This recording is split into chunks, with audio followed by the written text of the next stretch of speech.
తాకట్టులో ఉన్న బంగారాన్ని విడిపించి ఆ రోజున్న మార్కెట్ ధర కట్టి మిగిలిన డబ్బును మీకు అందిస్తుంది కొమ్మూరి గోల్డ్. నమస్తే, నేను ముఖేష్.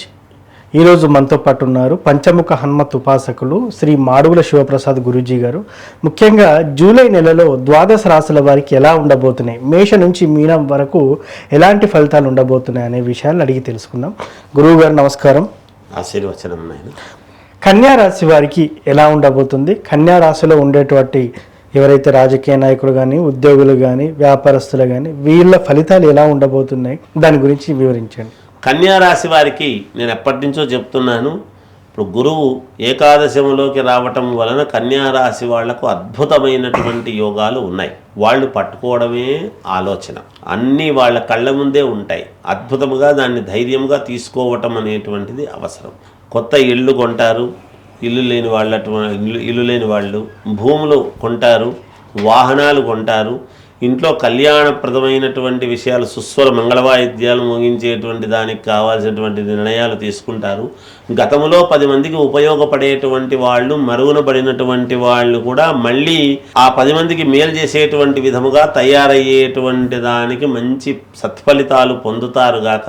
ఏదైనా వాళ్లకు సంబంధించింది గతంలో ఇబ్బందులు ఒక వెలిగి ఒక మరుగున పడినటువంటి వాళ్లకు మళ్ళీ పూర్వ వైభవం అనేటువంటిది రాబోతూ ఉన్నది. బిరుదులు పొందుతారు, ఖచ్చితముగా కీర్తింపబడతారు, ఒక గుర్తింపు అనేటువంటిది సాధిస్తారు. పట్టుదల అనేటువంటిది చాలా అవసరం వీళ్లకు.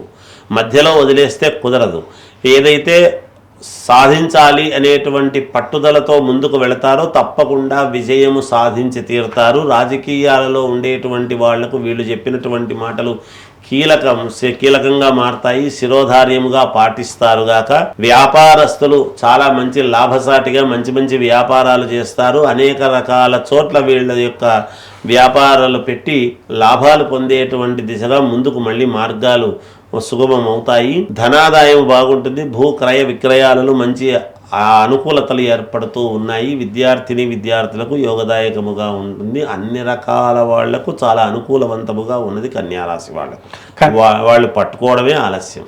ఎస్, కన్యారాశి వారికి ఎలా ఉండబోతుందని చాలా చక్కగా వివరించారు. ముఖ్యంగా ద్వాదశ రాశుల వారు ఏ పరిహారం చేసుకుంటే ఇంకా మెరుగైన ఫలితాలు పొందుతారు, అదేవిధంగా కొంత నష్టంగా కొన్ని రాశుల వారికి ఉన్నటువంటిగా మనకు కనిపిస్తూ ఉంది. వారు ఏ పరిహారం చేసుకుంటే ఇంకా ఎలాంటి లోటుపాట్లు లేకుండా ఉండొచ్చు అంటారు?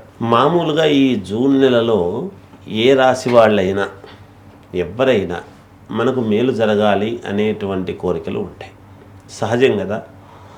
ఈ రాసులు అన్నీ కూడా మొత్తం 12 రాసుల వాళ్లకు కూడా ఈ ఒక్క రాశి, ఈ రాశి కాదు, ఈ రాశి కాదు అనేటువంటిది కాకుండా బాగున్న రాసులైనా, ఒకవేళ కొంచెం అటు ఇటు ఉన్న రాసులైనా, పూర్తిగా బాగలేని రాసులైనా, ఎవరైనా సరే సహజంగా ఏదో ఒక ఇది అయితే కావాలి కదా వాళ్ళకు జీవితంలో ముందుకు వెళ్ళటానికి. వాళ్ళు అనుకున్నటువంటి పనులు సవ్యంగా జరగాలి అనేటువంటిది ప్రతి వాళ్లకు ఉంటుంది.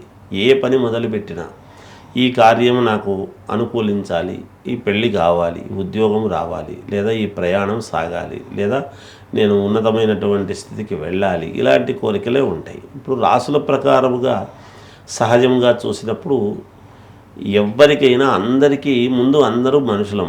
ముందు మనకన్నా కోరికలు అందరివి ఒకటే రకంగానే ఉంటాయి. ఏంటి వాళ్ళకు తగినటువంటి విధానముగా. అలాంటి వాళ్లకు ఈ జూలై మాసంలో వీళ్ళు చేసుకోవాల్సినటువంటి ప్రక్రియ, అద్భుతమైనటువంటి ప్రక్రియ ఒకటి చెప్తారు. ఎందుకంటే వాళ్ళకి అంతకంటే ఎక్కువ చేసుకోనక్కర్లేదు. ఓం ద్రాం దత్తాత్రేయాయ నమః అనేటువంటి మంత్రాన్ని చదువుకోవటం. ఈ మంత్రాన్ని చదువుతూ ఉన్నప్పుడు దత్తాత్రేయ స్వామి స్వరూపాన్ని మనం సెల్ ఫోన్లు ప్రతి వాళ్లకు ఉంటాయి. అవును, మనం అదే పనిగా ఫోటో తెచ్చి పెట్టుకోవాల్సినటువంటి అవసరం కానీ ఇంకోటి కానీ ఏమక్కర్లేదు.